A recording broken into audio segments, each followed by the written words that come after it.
నమస్తే, welcome to Suman TV. ప్రస్తుతం అంతా ఉన్నారు హైకోర్టు అడ్వకేట్ నాగరఘు గారు. నమస్కారం నాగరఘు గారు.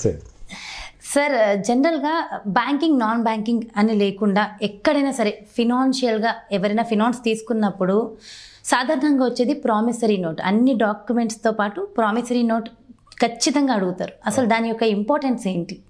Latest one of the burning issues promissory note అనేది ఉంది మేడం. దాన్ని మీరు తీసుకున్నారు, చాలా సంతోషం. దాని గురించి నా చేతనైనా నాకున్న అనుభవం దృష్ట్యా మీకు సలహాలు ఇస్తాను. అలాగే సార్. ముందుగా సుమన్ టీవీ ప్రేక్షకులకి నేను తెలియాల్సిన చిన్న విషయం ఒకటి ఉంది.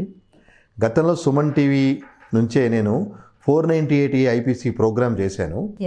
సో పనిష్మెంట్ గురించి అడిగినప్పుడు నేను పొరపాటున 498 7 ఏళ్ళు పనిష్మెంట్ అని పొరపాటున చెప్పడం జరిగింది. యాక్చువల్గా 490 ప్రూవ్ అయితే పనిష్మెంట్ 3 సంవత్సరాలే. ఈ జరిగిన తప్పుకి చింతిస్తున్నాను. మీరు అన్యదా భావించకుండా 498 ఐపీసీకి శిక్ష 3 ఏళ్ళుగా గమనించగలరని ప్రార్థిస్తున్నాను. నమస్తే అంటే మన విషయానికి వస్తే ప్రామిసరీ నోటు అంటే దీని అర్థమే ప్రామిస్ అంటే నేను మీకు వాగ్దానం చేసి ఒక నోట్ రాస్తాను, అందుకే దాని పేరు ప్రామిసరీ నోట్ అని వచ్చింది. అంటే కాలక్రమేణా ఫైనాన్షియల్ ట్రాన్సాక్షన్ జరుగుతున్నప్పుడు అంటే గతంలో మార్టిగేజీ బార్టర్ సిస్టమ్ అనేవాళ్ళు. అంటే ఎవరికైనా డబ్బులు అవసరం ఉన్నా ఏదన్నా అదర అవసరాల నిమిత్తం ఒక వస్తువు ఏదైనా పెట్టి దాని తాలూకు వీళ్ళు తీసుకునేవాళ్ళు. అది ఇప్పటి తాకట్టు అంటారు. అంటే ఇప్పటికీ ఉంది. మనం బంగారము, వెండి, వెహికల్ మార్టిగేజీ, హౌస్ మార్టిగేజీ ఇవి చేసి మనం ఫైనాన్షియల్ ఆస్పెక్ట్ చేస్తాం. సో దీనికి కొన్ని వందల సంవత్సరాల చరిత్ర ఉంది. కానీ over a period of time కాలక్రమేణది మార్పులు చేర్పులు చెందుతూ ప్రామిసర్ నోట్ అనేది మ్యాండేటరీ అయిపోయింది. అంటే బ్యాంకింగ్ నాన్ బ్యాంకింగ్లో కానీ ఈవెన్ చిట్ ఫండ్స్ కానీ అంటే ఎక్కడ ఫైనాన్షియల్ ట్రాన్సాక్షన్స్ ఇన్వాల్వ్ అయ్యి ఉంటాయో కంపల్సరీగా ఆ financial transactions on execution of promissory note and checks ఈ రెండింటి మీద ఆధారపడే మనకి లోన్ ఇస్తారు. In addition to other statutory documents. అంటే ఒక లోన్ ఇవ్వాలి అంటే ఇండివిజువల్ కానీ కంపెనీకి కానీ లోన్ ఇవ్వాలి అంటే ఈవెన్ మీరు ఎగనెస్ట్ ప్రాపర్టీ మీ లోన్ ఇచ్చినా or against building against something అంటే మీకు మెయిన్ మార్టిగేజీ ఉన్న షూరిటీస్ ఉన్న గ్యారంటార్స్ ఉన్న వీళ్ళందరూ ఈ ప్రామిసరీ నోట్ అనేది తప్పనిసరిగా ఎగ్జిక్యూట్ చేయాలి. ఇది మ్యాండేటరీ. మిగతా డాక్యుమెంట్స్ ఒక ఎత్తు, ప్రామిసరీ నోట్ ఒక ఎత్తు. మిగతా డాక్యుమెంట్స్కి కాలపరిమితి లేదు, కానీ ప్రామిసరీ నోట్కి కాలపరిమితి ఉంది. అంటే 3 years. దాని మీద డేట్ రాసుకున్నప్పటి నుంచి 3 years పరిమితి ఉంది. కాబట్టి ప్రామిసరీ నోట్ అనేది ఆల్ ఫ్యూచర్ ట్రాన్సాక్షన్స్కి చాలా కీలకమైన డాక్యుమెంట్. ఒకవేళ 3 years క్రాస్ అయితే అంటే దీనిలో ఒక విషయం ఉంది మేడం. ప్రామిసరీ నోటు డేట్ ఉన్నప్పటి నుంచి 3 సంవత్సరాలు అంటే అది లా ప్రకారం లా ఆఫ్ లిమిటేషను 3 ఏళ్ళ లోపల గనక ప్రామిసరీ నోట్ రాసిన వాళ్ళు డబ్బు కట్టకపోతే 3 ఏళ్ళ లోపల. సో దాని మీద కోర్టుకు వెళ్ళి రికవరీ చేసుకునే అవకాశం ఆ వెసలుబాటు ప్రామిసరీ నోట్ ఎవరి పేరు మీద అయితే రాయించుకున్నారో వాళ్ళకి అధికారం ఉంటుంది.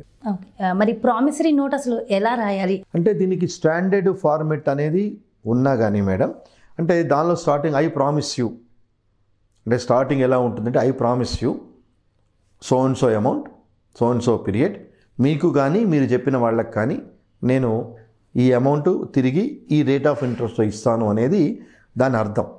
అంటే అది ప్రిస్క్రైబ్డ్ ఫార్మెట్లో ఉండొచ్చు, లేదంటే స్టాంప్ పేపర్ మీద ఉండొచ్చు, దేని మీదైనా ఉండొచ్చు. సో వెర్బాటం ఇది అంటే ఈ కంటెంట్స్ దానిలో ఉండాలి. అలాగే నార్మల్గా రెవెన్యూ స్టాంప్ పెట్టి దాని మీద ఎవరైతే లోన్ తీసుకున్నారో వాళ్ళు సంతకం పెడతారు. దానికి 2 సాక్షులు ఉంటారు. అలాగే అది ఎవరు తయారు చేశారో కూడా కింద స్క్రైబ్ అని కూడా ఉంటారు. సో ఇవి దీనిలో ఉండాల్సిన ఇంగ్రీడియంట్స్. అంటే promissory note I promise you to pay either you or somebody else as you directed అని కానీ రేట్ ఆఫ్ ఇంట్రెస్టు తర్వాత మీ డీటెయిల్స్ అంటే లోన్ ఇచ్చిన వాళ్ళ డీటెయిల్స్ లోన్ తీసుకున్న వాళ్ళ డీటెయిల్స్ ఇవన్నీ దానిలో పొందుపరచబడతాయి. రెవెన్యూ స్టాంప్ మీద సంతకం, మళ్ళీ దాని కింద వేరే సంతకం పెడతారు. లెఫ్ట్ సైడ్ కాలం వచ్చేటప్పటికి సాక్షులు ఉంటారు, దాని కింద స్క్రైబ్ ఉంటారు. ఇది nature of execution of promissory note. ఒక్కొక్కసారి ప్రామిసరీ నోట్ రాస్తారు, రాసిన తర్వాత ఇన్ టైంకి పే చేయరు, అంటే వాళ్ళు ఏదైతే ప్రామిస్ చేస్తారో అది చేయరు. మరి అప్పుడు ఏం చేయొచ్చు? లీగల్ యాక్షన్ ఏమైనా ఉంటుందా? జాహ్నవి గారు ప్రామిసరీ నోటుకి సూట్ రికవరీ అనేది చట్టంలోనే ఉంది. మీరు అన్నట్టుగా 3 ఏళ్ళ లోపల పే చేయాల్సినప్పుడు ఇంట్రెస్ట్ కానీ దానిలో ఉంటుంది. ప్రామిసరీ నోట్లో మంత్లీ ఇంట్రెస్ట్ ఇంత పే చేస్తానని కానీ టర్మ్స్ అండ్ కండిషన్స్ ఉంటాయి, క్లుప్తంగానే ఉంటాయి. ఏ అమౌంట్ కట్టలేదు అనుకోండి, ఫర్ ఎగ్జాంపుల్ అంటే ఇంట్రెస్ట్ కానీ అంటే పార్ట్ పేమెంట్ కానీ చేయకపోతే నార్మల్గా రూల్ పొజిషన్ 3 ఏళ్ల లోపు అంటే స్టాచ్యుటరీ కాకపోయినా నోటీస్ ఇవ్వడం. ఒకసారి నోటీస్ ఇస్తాం, బలానా రోజున లోన్ తీసుకున్నాం, బలానా రోజున అగ్రిమెంట్ అదే మేము తీసుకున్నారు, ఈ రోజు వరకు మీరు అమౌంట్ ఏం కట్టలేదు కాబట్టి మీరు ఒక 1 వీక్ లోపల కనుక అమౌంట్ కట్టకపోతే మీ మీద యాక్షన్ తీసుకునే అవకాశం ఉంటుంది అని చెప్పని మనం నోటీస్ ఇస్తాం. ఆ నోటీస్కి కూడా రెస్పాండ్ కాలేదు, లేదు నోటీసులో డినై చేశారనుకోండి, అంటే నేను ప్రామిస్ నోట్ ఎగ్జిక్యూట్ చేయలేదు, మీ దగ్గర డబ్బులు తీసుకోలేదని డినై చేశారనుకోండి, అయినా కానీ ఎవరి పేరు మీద అయితే ప్రామిసరీ నోట్ ఉందో వాళ్ళు కోర్టుకి వెళ్ళి సూట్ ఫైల్ చేసుకోవాలి. ఇప్పుడు అతను డినై చేశాడు, డినై చేసే ఉద్దేశం ఉంది కాబట్టే ఈ 3 సంవత్సరాలు అమౌంట్ ఏం కట్టలేదు. So just because he has denied, when you are holding promissory note in your favour you cannot keep silent. So డెఫినెట్గా మీరు కోర్టుకి వెళ్ళి ఆ అమౌంట్ ఎంతైతే ఉందో ప్రామిసరీ నోట్ మీద దానికి కోర్టు ఫీజు ఉంటుంది, దానికి టేబుల్ ఉంటుంది ఏ అమౌంట్కి ఎంత కోర్టు ఫీజు అని. ఆ కోర్టు ఫీజు కట్టి వాళ్ళ మీద ఆర్డర్ ఇవ్వండి, అంటే అమౌంట్ ఇంత పే చేయమని అలాంగ్ విత్ ఇంట్రెస్ట్, కోర్టు ఖర్చులు ఇవన్నీ కూడా అడిగే వెసులుబాటు దీని ప్లెయింటిఫ్ అదే కేసు వేసిన వాళ్ళకి చట్టం వెసులుబాటు కల్పించింది. సార్ సాధారణంగా అదే ఒక్కొక్కసారి ఎవరైతే ఈ కోర్టులో కేసు వేస్తారో ఆ వ్యక్తి ఒక్కొక్కసారి చాలా లాంగ్ అవుతుంది. ఇవన్నీ కూడా 2 years సివిల్ కేసెస్ అంటేనే లాంగ్ అంటారు కదా. సో అలాంటప్పుడు మరి ఆ వ్యక్తికి ఎలాంటి వెసులుబాటు ఉంటుంది? మేడం ఇది చాలా క్రూషియల్, చాలామంది తెలుసుకోవాల్సిన విషయం ఇక్కడ ఏంటంటే మీరు అడిగినట్టుగా డెఫినెట్గా సంవత్సరాల టైం పడుతుంది సివిల్ కేసులు అంటే. ఇప్పుడు నోటు బాకీ కేసులు అంటారు, అంటే అచ్చ తెలుగులో ఈ నోటు బాకీ కేసుల మీద కేసు వేసినప్పుడు మీరు అడిగినట్టు 2 ఏళ్ళు పట్టచ్చు, 3 ఏళ్ళు ఎంతకాలం పట్టచ్చు. కేసు వేసిన వాళ్ళకి తొందరగా ఊరట కలగటానికి చట్టంలోనే ఆర్డర్ 38 రూల్ 5లో అటాచ్మెంట్ బిఫోర్ జడ్జిమెంట్ అనే ప్రావిజన్ ఉంది. ఆర్డర్ 38 రూల్ 5 సివిల్ ప్రొసీజర్ కోడ్లో అటాచ్మెంట్ బిఫోర్ జడ్జిమెంట్ అంటే ఇతను కేసు వేసిన అతను కోర్టుకి కారణాలు చూపిస్తూ, సార్ ఈ కేసు తేలడానికి టైం పట్టచ్చు, జడ్జిమెంట్ రావడానికి టైం పట్టచ్చు, ఇతనికి అంటే నాకు డబ్బులు ఇవ్వాల్సిన అతనికి సోన్సో ప్రాపర్టీస్ ఉన్నాయి, ఈ కేసు అయ్యే లోపల అవి కరిగిపోతే మీరు ఆర్డర్ ఇచ్చిన నా ఫేవర్ మీద నేను రికవర్ చేసుకోలేను కాబట్టి బలాన్ని ప్రాపర్టీస్ ఆయన పేరు మీద ఉన్నాయి, దాన్ని అటాచ్మెంట్ ఇవ్వండి, అంటే ఇతను అమ్ముకోవటానికి వీలు లేదు కేసు తేలే వరకు అని ఆర్డర్ ఇవ్వండి అని కోర్టును అడిగే వెసులుబాటు ఉంటుంది. ఓహో, ఎవరైతే కేసు వేశారో ఆ వ్యక్తి తప్పకుండా మేడం. ఫర్ ఎగ్జాంపుల్ ఎక్స్ అనే అతను వై మీద కేసు వేస్తే వైకి ఈ ప్రాపర్టీస్ ఉన్నాయి, అది కూడా with in the jurisdiction of this court ఈ ప్రాపర్టీస్ ఉన్నాయి, ఈ కేసు అయ్యే లోపల ఆ ప్రాపర్టీస్ ఉండొచ్చు ఉండకపోవచ్చు, సో మీరు జడ్జిమెంట్ నా ఫేవర్లో ఇచ్చిన I'm unable to recover the juice by disposing the property అని. అలాగే అనదర్ ఆస్పెక్టు ఈ కేసు వేసిన తర్వాత ఇతని ప్రాపర్టీస్ డిస్పోజ్ చేసేయడానికి స్టెప్స్ తీసుకుంటున్నాడని బలానా వాళ్ళతో చెప్పాడు అని వాళ్ళ ఎఫిడవిట్, దీన్ని థర్డ్ పార్టీ ఎఫిడవిట్ అంటారు. అవునండి వై మార్కెట్లో నెగోషియేషన్ చేస్తున్నాడు, ఆయనకున్న ప్రాపర్టీ అమ్మాలని చెప్పి వాళ్ళు అఫిడవిట్ కోర్టులో వేస్తారు. సో ఈ విషయాలన్నీ పరిగణలో తీసుకొని 2 ఆప్షన్స్ కోర్టుకు ఉన్నాయి. ఒకటి ఓ టైం పెట్టి 48 hours 72 hours లోపల ఈ కేసు అమౌంట్కు సంబంధించి అంటే సూట్ అమౌంట్ అంటాం, సూట్ అమౌంట్కు సంబంధించిన గ్యారంటీ అమౌంట్ డిపాజిట్ చేయమని కానీ అంటే షూరిటీ ఇమ్మని కానీ, లేకపోతే ప్రాపర్టీస్ ఈ కేసు డిసైడ్ అయ్యే వరకు థర్డ్ పార్టీ ఎలినేషన్ అనేది ఇది మన లీగల్ వర్డ్, అంటే మీరు దీన్ని మార్చొద్దని కానీ కోర్టు ఇస్తుంది. సో ఆ ఆర్డర్ ఇచ్చే వెసులుబాటు కోర్టుకు ఉంది.